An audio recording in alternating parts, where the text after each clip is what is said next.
Hello there and welcome back to another edition of the Hot Lap Classic Remastered. This time we're taking a look at the 1998 Mazda RX-7 Type R. Nope, not that Type R, it's the Mazda type of Type R. The RX-7, a car which is of course legendary in this game and in this series because they drive far better than they probably should do. I do like an RX-7, this is the post-facelift RX-7 and our first 1998 RX-7 to take on the course. There are three of them in this game. There is the Type R, the Type RB, and the Type RS. The Type R is pulling the short straw and not running the race mod, while the RB and RS are. In terms of what's different between all of them, the RB doesn't have a wing, and the RS is the best one when it's upgraded. The Type R is sort of a weird middle child between those two, and as a result, statistically, it isn't quite as good as the RS. However, it is still pretty bloody powerful. So I'm curious to how this is going to go. The Type RS scares me because that's more like 670 horsepower. This is only 619. As we have seen in this series, the earlier RX-7s have actually tended to be a little bit quicker because they haven't got so much power, whereas these later ones aren't quite as quick. So be interesting to see whether this spins all its power away or not. Front engine, rear wheel drive, 619 horsepower, 1,121 kilos. That is a lot of ones for the Type R. So here we go. In case you're wondering, this is probably my favourite looking of all of the RX-7s in this game. Because, you know, RX-7s, in my opinion, need a wing, which is the mistake Forza made, because they didn't have a good one with a wing. And I suppose this post-facelift is more my style than the pre-facelift. Anyways, in terms of this car, it is going to get 6 laps of the Motorsports Land track in order to set the best time it possibly can. Currently it is the Suzuki Cultus Pikes Peak version.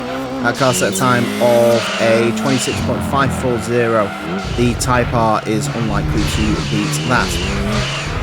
In terms of where this is going to go, I think pretty much most RX-7s have ran race mod around here.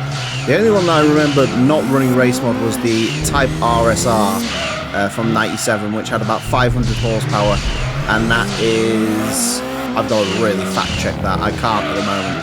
But anyways, that one set a time of like a 30.2, but that was one of the very first ones to go around, so I am suspecting this is going to be quicker. Straight away, obviously, it is uber powerful, which is to be expected, but this has still got the RX-7 trait of being really... I was like tap accelerating at first. I just realised I can just floor the throttle, and it just spins its wheels, and then it gets over itself and just goes. Yeah, it's really nice to drive. These always are. Because you can just stick the power down so reliably. You know, they barely, like there, I really sort of, to make it drift there, I had to break traction in it. By putting my sort of foot down at a wrong time. And that's sort of the only way you can really, you know, shake these RX-7s. Because other than that, they are supremely well controlled for what they are. Because again, you know, Supras, 300 ZXs, even Skylines don't drive as nice as these RX-7s do, despite the fact that they are rear-wheel drive. I'm going to have a quick look here. Type RB and the Type RSR ran non-race mod. I can't remember where the Type RB is, to be perfectly honest. But with all that being said, I still think this is not as quick as the other RX-7s, because while it is really good with getting the power down, it's still a little bit too... It's overpowered. You don't need this much power. It doesn't really help. It's just spinning the rear wheels, really. You know, all that time that you spend spinning the rear wheels, realistically, you could be going, you know. Admittedly, I didn't nail that last corner either, but I suppose if I tried to cut the grass, I mean, we've seen it before, RX-7s can just sort of let go, which is a bit of a shame when it does happen, but it does happen. Where is the Type RSR? I'm trying to see if I can see it on here. I can see the Type RB 29.982. So, yeah, a little bit quicker. I think this could have been quicker, absolutely. I think there is at least 0.1, if not 0.2 in there.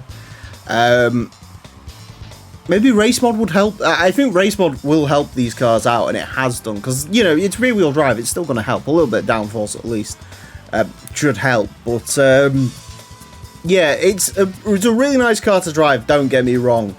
And it is quite an easy car to sort of find the limits of as well, as you saw there. You sort of had to act really stupid to try and push it. But I think at this point, you know, you don't need 619 horsepower. If this had not 400, I won't go that far. But if this had like just 500 raw flat number, I mean the A-Spec did, which is actually the quickest RX-7 without race mod, which is good that I've caught myself in that in the comment section. You don't have to tell me.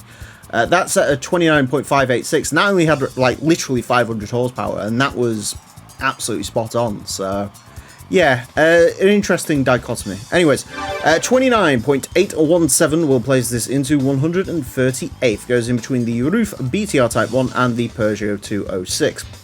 It is slightly slower than the 97 Mazda RX-7 Type RZ, and slightly quicker than the 96 Mazda RX-7 Type RZ. It's quicker than the 97 Mazda RX-7 Type RS. Yeah, it's the quickest Type R around this track, I believe, because that would be the Honda Integra Type R. So it is sort of King Type R at the moment, other than maybe the Subaru actually might be King Type R. But yeah, no, it's a good car. It's just a bit overpowered for what it is, really. So there you go. Anyways, that's it for this episode. Thank you all very much for watching. Join me next time when I'll be joining something completely different. Until then, farewell.